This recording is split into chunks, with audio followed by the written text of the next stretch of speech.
Hello mga good morning mga bossing. Andito po kami ngayon sa pool kung saan kami naglilinis. Dinidrain namin ang laman ng pool dahil expired na. Kumbaga sa kailangan na magpalit ng tubig sa pool. Dito kasi sa aming maliit na pool ay laging magpapalit every 5 months. 5 months mga bossing, magpapalit kami ng tubig. Bakit? Dahil sa sobrang mahal ng tubig dito. Commercial ang tubig dito. Triple sa ordinaryong pamamahay ang binabayaran ng tubig ng amo namin dito. Kaya order ng amo ay mag-cleaning. Kaya ito mga busing, kini-cleaning namin. Tumitirik na yung araw at ito. Kaya mga busing, kunting tiis lang. Ito yung trabaho. Kaya dinidiri namin tubig kagabi. Kahapon pa to ng hapon, dinidiri namin hanggang ngayon. Ngayon, nililinis na namin ito. Ito'y paubos na ng paubos. Kaya mga bossing, sabayanan ninyo. Ito'y bagong-bago na naman ito, palit ng tubig. Kaya after nito na matapos ng tubig na to, lilinisin namin. Sasabunin namin. Yan, kung ano yung sasabon. Kaya dito yung pump. Yan, ginaganyan pa.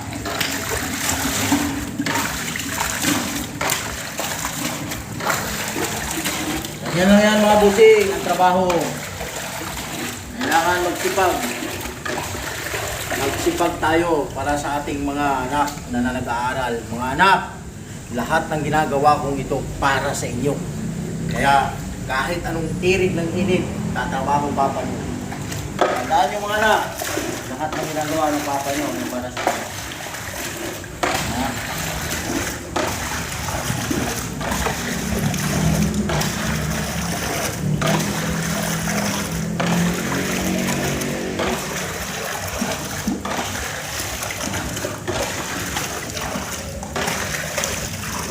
Binubumba siya papunta doon sa creek.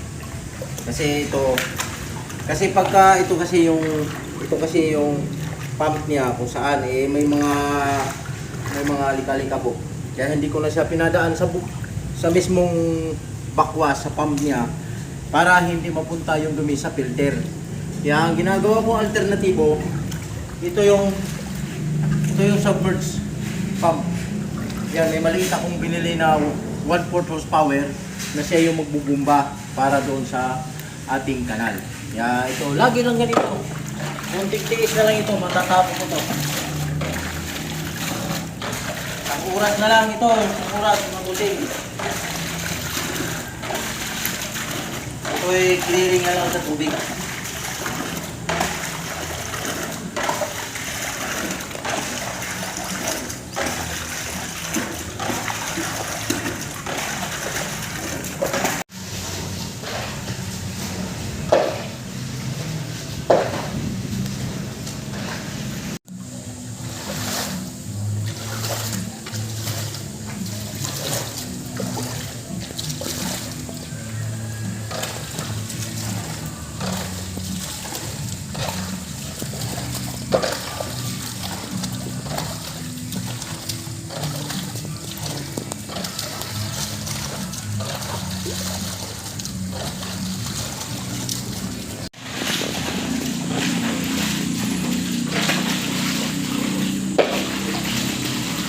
Ayan mga busing, medyo